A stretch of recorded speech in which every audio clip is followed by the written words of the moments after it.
Ding dong, as this superstar would have said. That's right. We're talking about the wonderful, late and brilliant actor, comedian, Leslie Phillips. A lot of people got in touch to say, Neil, did you actually meet this wonderful actor? This, well, national icon. Well, as ever, I did. And today I thought I'd share some very quick memories with you of my time meeting such a celebrated, heartwarming and more importantly, well-loved national institution. Hi, good morning, Neil Sean here in the very heart of London. Nice to have your company today. Yes, Leslie Phillips sadly left us earlier this week. Beautiful, ripe old age. We won't give his age away. He was a true gentleman. He sort of reminded me, Leslie Phillips, of a man of a bygone era, because when you look at them, those people of that sort of 40s, 50s, early 60s era truly knew how to dress. They were marvellous people, weren't they? The likes of Terry Thomas with a carnation, always had a three-piece suit, the cravat. Leslie Phillips, just wonderful, And the bottom line is, when you think about it, it's a bygone era that sadly moved on. What I liked about Leslie Phillips was the fact that not only was he really cheeky, but also he was a brilliant actor too. For many people, he was many things. Now, I met him at a celebration out at Pinewood Studios, the very famous Pinewood Studios that made those now infamous Carry On films, alongside the Doctor films as well, with the likes of Dirk Bogarde. Now, we were there for an anniversary, I can't remember what exactly, and as you can see from the picture, it might have been a few years ago. Time plays tricks, doesn't it, But it was marvellous to meet him, simply because we ended up sitting down for over an hour over a cup of tea, and he told me everything about his wonderful career.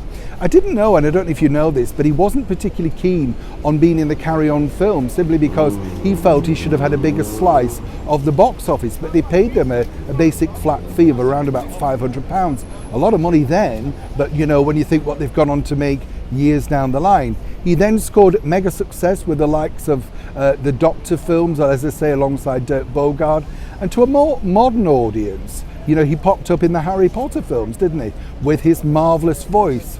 But it would be his catchphrase, ding dong, that he used in a movie, a Carry On film, which really became that mega catchphrase that simply everybody asked him to speak. Whenever anybody went up to him, they really did ask him that.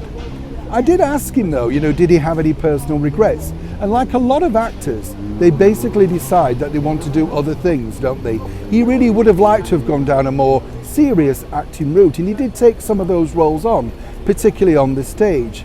But it was really the role of the cad, the good-looking, suave, sophisticated man that was always chasing the girls in all of these films, wherever you saw him.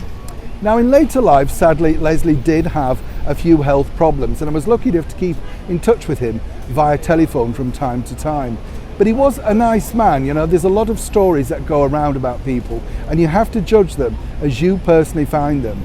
On the day at Pinewood Studios, there were lots of big stars there from that era. Sir Norman Wisdom, Dame Thora Hird, so many, all there to celebrate a wonderful, film iconic series. But it was Leslie really who garnered most of the interest, because it wasn't the sort of thing that he normally went to. He tended to do the work and keep a very low profile.